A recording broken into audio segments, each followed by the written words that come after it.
बिस्मिल्लाहिर्रहमानिर्रहीम। अस्सलाम वालेकुम दोस्तों, उम्मीद करता हूँ आप सब लोग खैरियत से होंगे। आज का जो टॉपिक है ना वो बहुत ज़्यादा इंटरेस्टिंग है और लोग इस पे बहुत ज़्यादा पैसा खर्च देते हैं और इस चक्कर में जो इंसान एक दफ़ा फँसता है, अल्लाह माफ़ फ़रमाए वो बेचारा फँसता रहता है और मैंने लाखों करोड़ों रुपए लोगों को इस सब पे जो है वो खर्च करते हुए देखा है। इवन मैं खुद इसका जो है वो विक्टिम रहा हूँ, मैं खुद इस सब चीज़ में रहा हूँ। तो मुझे लगता है कि अगर आप भी कन्फ्यूज़ हैं कि कहीं आपको काला जादू है या कहीं जो है वो आपको डिप्रेशन है, तो ये वीडियो आपके लिए है। मैं यहाँ इस वीडियो में आपके साथ एक लाइफ़ स्टोरी भी शेयर करूँगा, जिस इंसान को मैंने कोच किया, बज़ाहिर देखने में उस इंसान को लग रहा था कि उसे काला जादू है और उसकी वज़ह से वो बहुत ज़्यादा परेशान था, चीज़ों को लेके बहुत ज़्यादा डिप्रेस था और चीज़ों को बहुत ज़्यादा बढ़ाई जा रहा था। आज इस दौर में ना इस दौर में मेंटल हेल्थ को लोग अभी भी मज़ाक समझते हैं, लेकिन है most of the time mental health हमारी डिस्टर्ब हो जाती है, जैसे हमारी फ़िज़िकल हेल्थ डिस्टर्ब हो जाती है, इसी तरह ही हमारी मेंटल हेल्थ भी डिस्टर्ब हो जाती है। उसके बहुत से फैक्टर्स हो सकते हैं, मैं अब डिफरेंट वीडियोज़ में डिफरेंट जो है वो फैक्टर्स आपके सामने रख चुका हूँ। उसके लिए आपको मेरी वीडियोज़ इन डिटेल देखनी पड़ेंगी। सिंपल आपको बता देता हूँ, अगर घर का एनवायरनमेंट ठीक नहीं है, तो आप डिप्रेशन में चले जाओगे।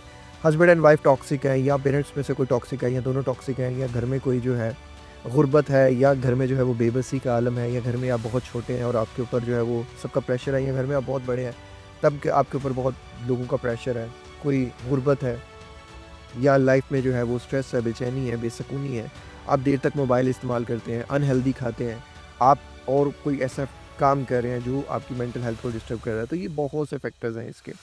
मैंने वन ऑन वन कोचिंग में एक बंदे को कोच किया, उसकी उम्र ऑलमोस्ट 28 ईयर्स थी। वो यूके में रहता था और पाकिस्तान से यूके गया पैसे कमाने के लिए, लेकिन वहाँ जाके हर वक़्त बेचैनी, दिल घबराता था, थकावट रहती थी, उदासी रहती थी, किसी काम को करने को जो है ना वो दिल नहीं करता था।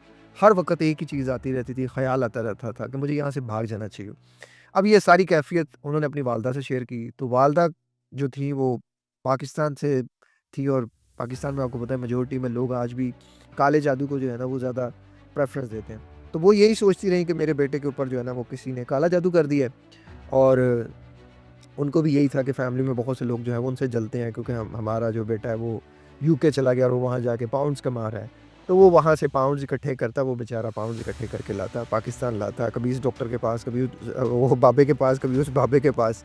उसी तरह बेचारा पैसे खर्च करता, जो उसने 1-2 साल मेहनत करके गँवाए होते और जैसे ही वो पैसे ख़त्म होते, वो फिर मजबूरी में भागता यूके में। अब जब वो पाकिस्तान आता, वो बिल्कुल ठीक हो जाता और जब वो यूके जाता, वो बिल्कुल बीमार हो जाता। वो उसकी बीमारी इतनी ज़्यादा बढ़ जाती कि वो 1, 2, 3 साल जो उस बेचारे ने वहाँ गुज़ारने होते, वो बड़ी तकलीफ़ में गुज़ारता। वो इतनी तकलीफ़ होती, इतनी तकलीफ़ होती, इतनी बेचैनी, इतनी घबराहट, इतनी एंग्ज़ायटी, इतना डिप्रेशन कि वो ना तो सो रहा है, ना तो खा रहा है और ये सब की शुरुआत एक्चुअल में उसकी तब हुई थी, जब वो एक जगह पे नाइट शिफ्ट करता था।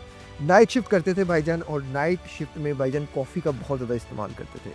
कॉफ़ी हमारी हमेशा जो है वो अलर्टनेस को एक्टिवेट करती है और हमारे सर्केडियन सिस्टम को जो हमें बताता है कि ये दिन है, ये रात है, उसको कन्फ्यूज़ कर देती है। हमारे अंदर जो है ना वो एक्स्ट्रा चार्ज कर देती है। हमारे ब्रेन को उसकी जो हिप्पोकैम्पस की एक्टिविटी होती है, जो अमिगडाला की एक्टिविटी होती है उसको इंक्रीज़ कर देती है। मतलब हमारे अंदर जो फ़ियर है वो ज़्यादा हो जाता है।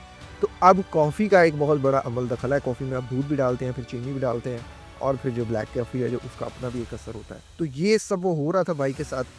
भाई ने वालदा को बताया, वालदा ने फिर वो जादू के साथ लिंक कर दिया। अब वो जो जादू था, उसी की वजह से ये सारी चीज़ें इन्होंने ख़राब कर दी। ये बेसिकली एक यकीन की गेम थी। उनका यकीन बन गया कि ये जो है ना, बाबे जो हैं, ये मुझे शिफ़ा देंगे। अल्लाह माफ़ करे, अल्लाह के सिवा कौन शिफ़ा दे सकता है। लेकिन आप ज़रा डिप्रेशन के बेसिक सिम्पटम्स की बात करते हैं। जो बेसिक सिम्पटम्स होते हैं, जिसमें क्या होता है कि इंसान को नींद नहीं आती, उसको सोने में परेशानी होती है, उदासी रहती है, दिल बेचैन रहता है, खफ़ा-खफ़ा सा रहता है, तवज्जो नहीं होती, मुस्तकबिल के बारे में मनफ़ी ख़्यालात आते हैं, नाउम्मीदी होती है, भूख ख़राब हो जाती है, वज़न बढ़ जाता है या कम हो जाता है, हर वक़्त थकावट रहती है, लो एनर्जी रहता है इंसान और फिर ये चीज़ें बढ़-बढ़ के इंसान जब लॉनलीनेस में चला जाता है, तो फिर उसे खुदकुशी के ख़्यालात आते हैं। ये वो बेसिक रीज़न थी, जिस चीज़ को वो भाई समझ ना सके। अब ये सारी चीज़ें होने के बावजूद भाई को लगता था कि ये मेरे जो भाई थे, ये बड़े अच्छी नेचर इनकी माशाल्लाह। अब इसका सबसे बड़ा मसला पता है क्या था? ये यूके रहना नहीं चाहता था। ये अपनी फैमिली से दूर रहना नहीं चाहता था। ये अपनी फैमिली से दूर काम करने को पसंद नहीं करता था। लेकिन अनफॉर्चुनेटली घर के हालात ऐसे थे तो पेरेंट्स ने वहाँ भेज दिया और वहाँ जाके बेचारा डिप्रेशन में चला गया और जब डिप्रेशन में गया, जब उन्होंने पूरी मुझे अपनी ए टू ज़ी चीज़ें बताई कि यहाँ ये है, वहाँ वो है, मैं इतने जो है वो 1000 पाउंड्स कमाता हूँ और उस पाउंड्स को मैं यहाँ यूटिलाइज़ करता हूँ, यहाँ यूटिलाइज़ करता हूँ। इस चीज़ की परेशानी होती है, इस चीज़ की परेशानी होती है। और ये सारी परेशानियों में जब मैंने इनकी फैमिली के बारे में पूछा, ताया के, चचा के बारे में, मुझे 1% भी जो है ना वो सस्पेक्टेड नहीं लगा कि मैं कहूँ कि यार फलाँ मशकूक बंदा है, फलाँ मशकूक बंदा है। हालाँकि वो सारे ही इनसे मतलब मेरा मकसद कंपैरिज़न करना नहीं है, वो वेल सेटल्ड थे। वो खाने मतलब वो इनसे अच्छा ही खा रहे थे। मतलब कोई पहले जो है वो कोई जर्मनी में सेटल था, कोई कहाँ था, कोई कहाँ था। एक रिश्ता था इनका जो बकौल इनके कि जिनको इन पे जो है ना वो शक था। अब उस केस में भी जो वो लेडी थी उसके 2 बेटे थे और वो दोनों के दोनों दुबई में थे। अब मेरे समझ में नहीं आ रहा था कि इस मॉडर्न लाइफ़ में कोई इंसान आप पे जादू क्यों करेगा? मैं जादू से इनकार नहीं कर रहा, लेकिन मैं आपसे सवाल ये करना चाहता हूँ कि आप अपनी गलतियाँ, कोताहियों को जादू का नाम दे देते हैं। आप अपने कमज़ोर बिलीव्स को जादू के साथ जोड़ देते हैं। पता है मैंने ज़िंदगी में वो फ़ेज़ देखा जब मेरे पे भी किसी ने जादू किया। मैं तब भी यकीन नहीं करता था कि मेरे पे जादू है। क्यों? मेरा यकीन अल्लाह पे है। मैं यहाँ ये नहीं मैं जादू से इनकार कर रहा हूँ या ये है, वो है भाई, वो एग्ज़िस्ट करता है, इविल आई है। जादू एग्ज़िस्ट करता है, जब तक ये दुनिया रहेगी, शैतान रहेगा, शैतान को अल्लाह ने मोहलत दी हुई है। तो वो अपने बंदों को, अपने चेलों को जो है ना वो करेगा। असल में क्या होता है कि मोस्ट ऑफ द टाइम हमारे साइकोलॉजिकल बिलीव्स हो जाते हैं। जैसे इनके साइकोलॉजिकल बिलीव्स थे कि मुझे फलाँ बाबे से शिफ़ा मिलेगी, मुझे फलाँ बाबे से। अब यूके में रहेंगे जिस जगह पे आप नहीं रहना चाहते, आप उधर रहेंगे कितनी देर रहेंगे? आपको पेन भी होगा, वहाँ स्ट्रेस भी होगा, वहाँ एंग्ज़ायटी भी होगी, वहाँ डिप्रेशन भी होगी। ऊपर से आपके जो है वो सर्कल चेंज होते हैं। 3 महीने नाइट शिफ्ट होती है, 3 महीने डे शिफ्ट होती है और डे शिफ्ट में 3 महीने में तो वो रूटीन सेट होने में टाइम लग जाता है क्योंकि आपने काफ़ी की आदत डाली होती है। अब वहाँ जहाँ आप रहना नहीं चाह रहे, जहाँ आपको नींद नहीं आ रही, जहाँ आपको सुकून नहीं आ रहा, जहाँ आप बेचैन हो रहे हैं, आप साल बाद छुट्टी आते हैं 2 महीने के लिए, 2 साल बाद 2 महीने के लिए, 3 महीने के लिए छुट्टी पे आते हैं और यहाँ आप आके क्या करना होता है, रात को सारे सो जाते हैं। इसलिए आपकी नींद अच्छी हो जाती है, आपकी डाइट अच्छी हो जाती है। आप आते हैं फलाँ बाबे को 10,000 दे दिया, फलाँ बाबे को 20,000 दे दिया, फलाँ को 50,000 दे दिया। वो सुकून होता है ना, बेसिकली हमारा माइंड उस सिस्टम में सेट हो चुका होता है। हम उस प्लेसिबो इफ़ेक्ट पे काम कर रहे होते हैं कि मैं ये करूँगा तो मुझे ये मिलेगा। तो दिमाग इतना स्मार्ट है, आपका जो प्रीफ्रंटल कॉर्टेक्स है वो इतना स्मार्ट है, आपका ब्रेन का सीईओ है, उसको नहीं पता है झूठ क्या है, सच क्या है। अब मोस्टली केसेज़ में जितनी भी आप एसएसआरआईज़ खा रहे होते हैं ना, एंटी डिप्रेसेंट्स खा रहे होते हैं, मोस्टली केसेज़ में आपके ऊपर प्लेसिबो इफ़ेक्ट काम कर रहा होता है, मोस्टली केसेज़ में। एक किताब है लॉस्ट कनेक्शंस, उसमें उस बंदे ने बड़ी ज़बरदस्त बात की है और मैं ये बात 2018 में करता आ रहा हूँ कि आप कभी भी किसी भी चीज़ को जिस यकीन के साथ, डॉक्टर जो डिस्पेंजा भी यही कहते हैं और मज़हब भी यही कहता है कि जिसको जिस यकीन के साथ करोगे, आपको वो यकीन शिफ़ा देगा। आपको वो यकीन, अगर आपका यकीन है ना कि आप अपनी बड़ी से बड़ी प्रॉब्लम को, अपनी मेंटल हेल्थ को बदल सकते हो तो आप बदल सकते हो।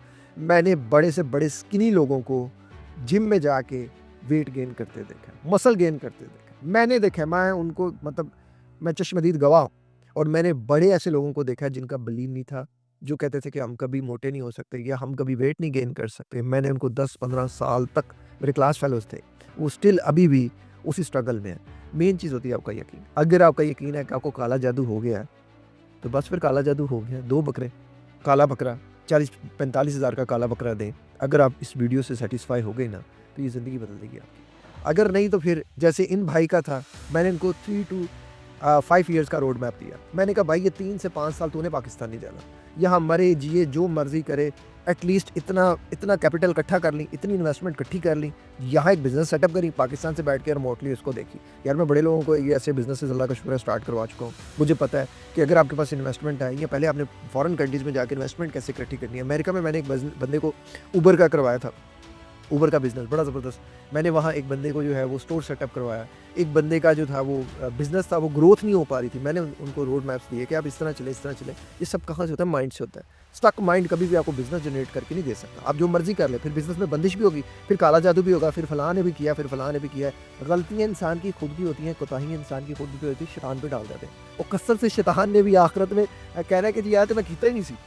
और ये मेरे उत्ते खाम कई बात था। तो हम हर चीज़ पे शैतान को ब्लेम नहीं दे सकते। बाज़ दफ़ा इंसान खुद शैतानी रास्ते पे होता है, खुद गलतियाँ कर रहा होता है। आपका ईमान इतना कमज़ोर क्यों हो जाता है कि आप ये सोचने में बैठ जाओ? मैं खुद अपने आप को वो जब पास्ट लाइफ में मैं देखता हूँ कि मैं फ़लाँ बंदे से मिलने पता नहीं कितनी-कितनी दूर चला जाता था, कितना-कितना पैसा लगाता था। आज मुझे उस पे शर्मिंदगी होती है। मुझे गिल्ट फ़ील होता है, यार मैं कितना कमज़ोर ईमान हो गया था। हालाँकि मैं वो बंदा बचपन में मैं वो था कि मैं ब्लाइंडली बिलीव पे चलता था। अगर मुझे किसी ने कोई नुकसान पहुँचा दी ना, मेरी उस तक होती थी और अल्लाह फ़ौरन, मेरी बद्दुआ इतनी एक्यूरेट है, मैं बद्दुआ देने से डरता हूँ, लेकिन अभी भी इतनी एक्यूरेट है कि कोई इंसान मेरा दिल दुखाएगा ना, मैं ओपन चैलेंज कर रहा हूँ कि वो इंसान कभी भी फ़ायदा नहीं उठा सकता। क्यों नहीं उठा सकता? मेरी अप्रोच हमेशा अपने रिसोर्सेज़ नहीं रही। मैं कभी भी किसी को भी अपने हालाँकि मेरे पास अल्लाह का शुक्र है इतने रिसोर्सेज़ हैं। मैं चाहूँ तो किसी से बदला भी ले सकता हूँ। पर मैं हमेशा अल्लाह पे छोड़ता हूँ और मेरा अल्लाह मुझे आँखों से दिखाता है। ज़िंदगी में अल्लाह पे इतना स्ट्रॉन्ग बिलीव रखना कि तुम्हारी बड़ी से बड़ी प्रॉब्लम तुम्हें इतनी पिच्चू सी लगे, छोटू सी लगे कि वो जो ऊपर बैठा ना वो बड़ा ताकतवर है, वो बड़ा स्ट्रॉन्ग है। आप ये जो काले जादू और ये मैं ये नहीं कह रहा, बट मेरे पॉइंट को फ़ॉलो करना कि क्या ये काला जादू कहीं आपने खुद तो नहीं अपने ऊपर कर दिया? कहीं ये खुद तो नहीं आपने अपने लिए खराबी कर ली? कहीं खुद आप अपनी तबाही का बाइस तो नहीं बन रहे? मैं हमेशा कहता हूँ चाय, कॉफ़ी, दूध, चीनी, मिठास ये चीज़ें आपको इंसुलिन रेजिस्टेंस की तरफ लेके जाती है। इंसुलिन रेजिस्टेंस का गहरा ताल्लुक है आपके डिप्रेशन के साथ। जिस बंदे को डिप्रेशन होगा उसको बहुत हद तक डोंट माइंड प्लीज़ बहुत हद तक चांस होगा कि उसको डायबिटीज़ हो जाए, बहुत हद तक या प्री डायबिटिक हो। मैंने जितने लोगों को कोच किया मेजॉरिटी में 95% लोग मुझे प्री डायबिटिक मिले और उन बेचारों को पता ही नहीं था। वो पाकिस्तानी डॉक्टर्स जो हैं हमारे बेचारे अल्लाह का शुक्र अब तो अवेयरनेस आ रही है लोगों में, वो इस तरफ इतने आते ही नहीं हैं। आपका गहरा ताल्लुक है क्योंकि कॉर्टिसोल जो है ना वो बड़ा मैं कहता हूँ कोई अजीबो-गरीब सी चीज़ हमारे अंदर है, हालाँकि फ़ायदेमंद भी है लेकिन नुकसान भी हमारे लिए बहुत कुछ कर देता है। वो ऐसी जो है वो गेम को पलटता है कि वो सारी चीज़ें आपकी जो है पूरी की पूरी ब्रेन केमिस्ट्री और बॉडी केमिस्ट्री बदल के रख देता है। तो सिर्फ़ ये सोच लेना कि यार अगर मैं ये खाऊँगा तो इससे क्या होगा? तो बने आप किस चीज़ से? अब इस टाइम पे गोश्त और ब्लड और पानी और यही चीज़ें आपके अंदर है ना। तो अगर आप गंदा पानी डालोगे तो वो आपके अंदर जाके गंदी तबाही मचाएगा। अगर आप गंदा खाना डालोगे तो वो आपके अंदर तबाही मचाएगा। अब आप जो इतना बड़ा कप पी रहे हो जिसमें आपने दूध में से भी मिठास ले ली, चीनी से भी मिठास ले ली और आपने अलर्टनेस का एक बड़ा जो है वो कॉफ़ी वाला कर दिया या चाय वाला कर दिया, तो वो आपको एंग्ज़ायटी क्रिएट करेगा, वो आपको स्ट्रेस क्रिएट करेगा, आपको रात को सोने नहीं देगा, आपकी जो ब्रेन को जो है वो अलर्टनेस में ले जाएगा, ओवर एक्टिव कर देगा। तो बेटर इज़ दिस कि आप इन चीज़ों को नॉर्मलाइज़ करें, ये आप खुद अपने ऊपर काला जादू कर रहे हैं। अब अपने काला जादू के वो खाला, फूफो, ताई, मामी, चाची ना करें, खुदा-रा किसी पे बहतान ना लगाएँ, ना ये सोचें कि मुझे उसने काला जादू किया, उसने आज के दौर में किसी के पास इतना टाइम नहीं है, मैं जब लोगों को देखता हूँ, किसी के पास इतना टाइम नहीं है।